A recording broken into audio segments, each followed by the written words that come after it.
മരണവാർത്ത അറിയാൻ ഒരു ദിവസം വൈകി. അറിഞ്ഞപ്പോൾ ചിലതൊക്കെ പറയണമെന്നുണ്ടായിരുന്നു. പറയാൻ സമയം അനുവദിച്ചില്ല. ആശുപത്രിയിൽ നല്ല തിരക്കായിരുന്നു.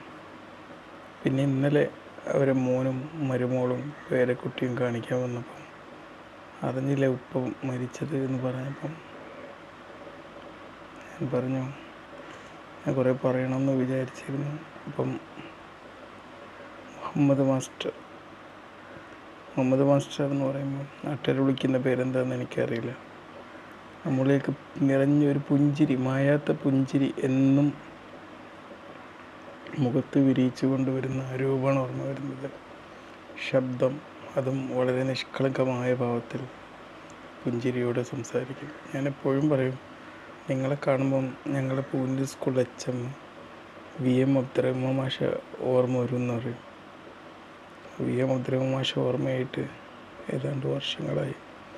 ആ ഓർമ്മകൾക്കൊരു നല്ല ജീവൻ നൽകിയായിരുന്നു മാഷ കാണുമ്പോൾ. ഈ മാഷും ഒരു മാഷാണ്, അവരും മാഷാണ്. എൻ്റെ ഉപ്പാൻ്റെ അടുത്ത ഫ്രണ്ടുമായിരുന്നു VM അബ്ദുറഹ്മാൻ മാഷ്. അങ്ങനെ ഈ മുഹമ്മദ് മാഷ് ഈ ഓർമ്മ ഉണ്ട്. പലപ്പോൾ ഈ ഇടവണ്ണ യത്തീംഖാനയിൽ കുട്ടികളെയൊക്കെ കൊണ്ടിങ്ങനെ വരുന്നതാണ് എൻ്റെ മനസ്സിലേക്ക് പെട്ടെന്ന് ഓർമ്മ വന്നത്. യത്തീംഖാനയിൽ അന്ന് ഒരുപാട് കുട്ടികൾ പഠിക്കുന്ന ഒരു കാലമായിരുന്നു.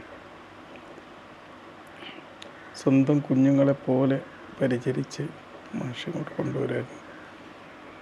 പിന്നെ ഇവിടെ വന്ന് പല കാര്യങ്ങളിങ്ങനെ വർത്തമാനം പറയും, സംസാരിക്കും. അപ്പോഴൊക്കെ ഈ എളിമ നിറഞ്ഞ ഒരു സംസാരം. മനുഷ്യനെ സംബന്ധിച്ചിടത്തോളം ഏറ്റവും വലിയ ഭാഗ്യം എപ്പോഴും പുഞ്ചിരിക്കാൻ പറ്റുക എന്നുള്ളതാണ്. എപ്പോഴും പുഞ്ചിരിക്കാൻ പറ്റുക എന്നുള്ളതാണ്. പലപ്പോഴും നമുക്കില്ലാതായി പോകുന്നത് അതുപോലെ. ഒരു മനുഷ്യൻ്റെ വിശ്വാസത്തിൻ്റെ കരുത്ത്, വിശ്വാസത്തിൻ്റെ പവറൊക്കെ അവരുടെ ശരീരത്തിൽ നിന്ന് റിഫ്ലക്റ്റ് ചെയ്യുന്നപ്പോൾ എന്നറിയാം,